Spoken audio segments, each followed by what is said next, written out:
Labour chooses Angeliki Stogia for Gorton and Denton by-election.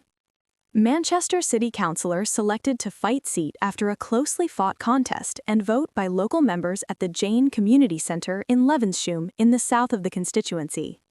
The Labour Party has selected its candidate to fight the Gorton and Denton by-election.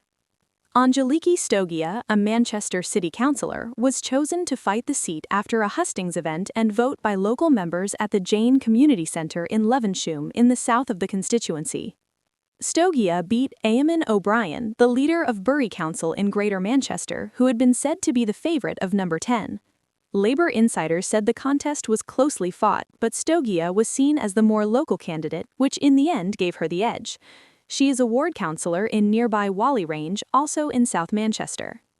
"I'm absolutely thrilled that my good friend Angeliki Stogia has been selected as Labour's candidate today," Labour's deputy leader Lucy Powell said. "She's a local girl, she's Mancunian, she's up for it. She's been delivering for people in this area for a long time, and that's what we're going to be going out on the doorsteps to say to people."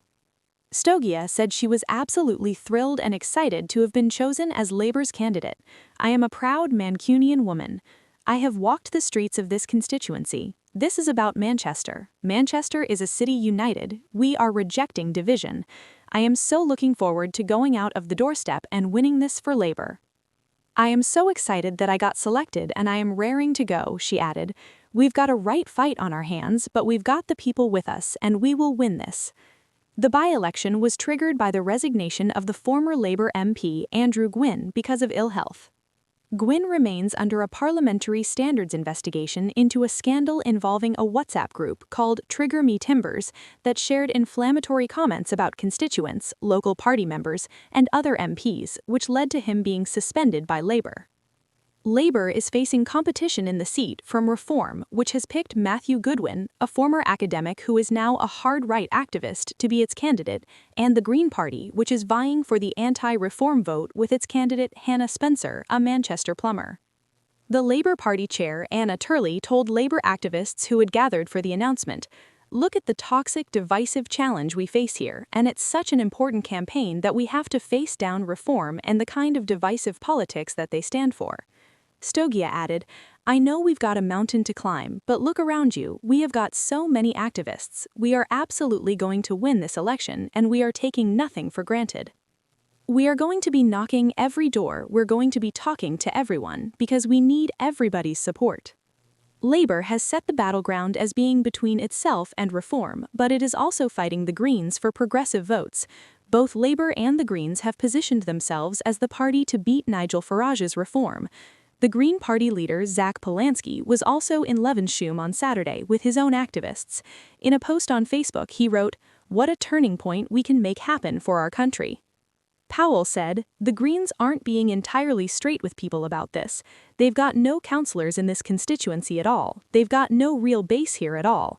You might look at the national polls, but here in Manchester, the Labour brand is particularly strong and resilient, and in Denton as well because of what Andy, Burnham, been doing with better buses, more housing, more skills, opportunities for people, but also we've got a really good Labour council here. So we've got a very strong, resilient brand, and we've spoken to over 15,000 people in a week. We know that this race is between us and Reform. The Greens aren't really in this race at all, and they're not being straight with people about that." Labour's chief whip said there was no complacency from Labour about the scale of the challenge, but said the party was ready to defend the seat from Reform. He said, "It is definitely a Reform-Labour head-to-head. I don't say that to disrespect any other political party, but I think the sense is, had the Greens really thought they were in it, Polanski would have been the candidate. And frankly, people will remember what happened in Runcorn, where 6 votes made the difference. And I think there's a lot of people in that constituency who have seen what a Reform MP says and does for them." Labour's candidate selection came amid a high-profile row between Burnham, who wanted to surrender the mayoralty to contest the seat for Labour, and the National Party, who denied his bid. The briefing war has continued, with a cabinet member telling The Times, "He's been handed everything on a plate for his whole career. Now he's angry because people won't make way for his second coming. It's typical Andy." The latest remarks prompted the mayor of Liverpool, Steve Rotherham, to weigh in defense of Burnham, saying, "Enough already. I've kept my counsel so far because there were assurances from the Prime Minister that anonymous briefings against Andy Burnham would stop. These gutless people hide behind the cloak of anonymity, just like the keyboard warriors they rail against. These anonymous attacks help nobody but our opponents. For the sake of our party, please just stop."